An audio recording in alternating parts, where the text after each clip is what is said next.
Bonsoir à tous et bienvenue. Vous êtes sur Nopori News et l'actualité sécuritaire en bref en République démocratique du Congo. C'est tout de suite avec moi, le vôtre, Corneille Kelela. Et débutons par cette information, les forces armées de la République démocratique du Congo ont enregistré une reddition de près de 50 éléments de la rébellion du M23 AFC alliés aux groupes armés Twirwaneho, Red Tabara et Ngumino dans la province du Sud Kivu. Leur présentation s'est faite à Uvira. Reportage Exaucé Walombo. Après de lourdes pertes matérielles et humaines infligées aux terroristes RDF M23 AFC et leurs alliés Twirwaneho, Ngumino et Red Tabara par le FARDC au retranchement de Panzéro et ses environs dans les territoires de Fizi, 43 éléments se sont rendus à l'armée républicaine le week-end dernier. Fatigués de conditions misérables, ces rendus sont composés essentiellement des anciens militaires des FARDC, jadis actifs au sein de l'armée loyaliste, bien avant la chute des Goma. Présenté à l'état-major Axe Uvira par le porte-parole des opérations militaires, le lieutenant Bouika Longérigen, ces rendus témoignent le calvaire et la vie pénible vécue dans le rang de rebelles. On ne complote jamais contre une république, ni non plus contre les institutions mises en place. Vous avez suivi, tous ces rendus sont des anciens militaires congolais qui étaient actifs dans l'armée congolaise. Ils ont fui les calvaires des rebelles du M23 avec les parrains, les forces de défense du Rwanda. Raison pour laquelle, à travers leurs messages, nous alertons encore nos frères à d'autres militaires qui traînent encore les pas dans le cas de l'ennemi d'utiliser tous les moyens, toutes les voies possibles de rejoindre les gros, les unités régulières de FARDC. C'est ici où ils auront la vie.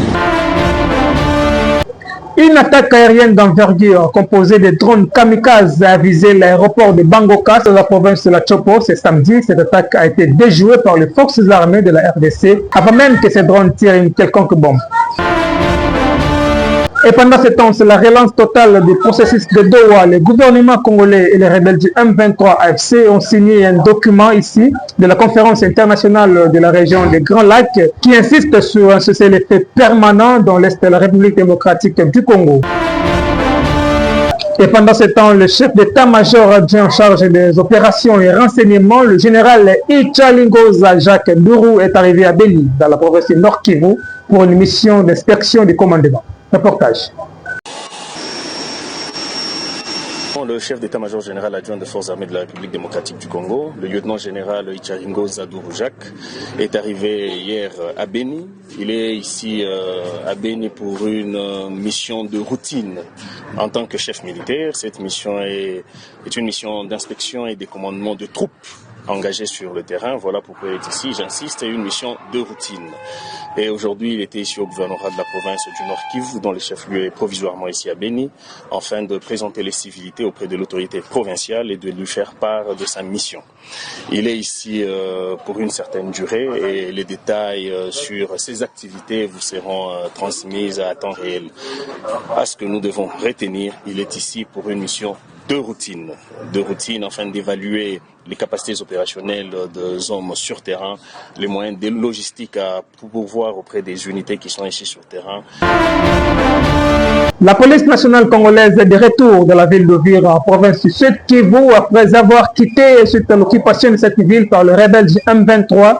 Ce mardi, une première parade a été tenue. Ils sont de retour. Après avoir quitté la ville lors de l'occupation par les rebelles du M23, la police nationale congolaise a fait son entrée officielle ce mardi dans la ville de Uvira où une parade a été tenue sous l'acclamation de la population. Ce retour marque le renforcement et la détermination de l'armée et des autorités à rétablir la sécurité de la ville. 3 février 2025, 3 février 2026, un an jour pour jour depuis que le colonel Alexis Rugabisha nous a quittés. Il est tombé sous les champs d'honneur quand la guerre contre les rebelles du M23 dans la province du Sud Kivu, en territoire de Calais. Moins de 2 mois seulement après sa nomination par le chef de l'État congolais, Félix Tshisekedi, en tant que commandant de la 12e brigade d'intervention. Ce sera tout pour aujourd'hui. Merci à vous de nous avoir suivis. On se retrouve très prochainement. Merci de nous suivre sur nos différentes plateformes. Nopori News, c'était Corneille qui est la présentation assistée par Exaucé Walombo. On se retrouve très prochainement. Ciao.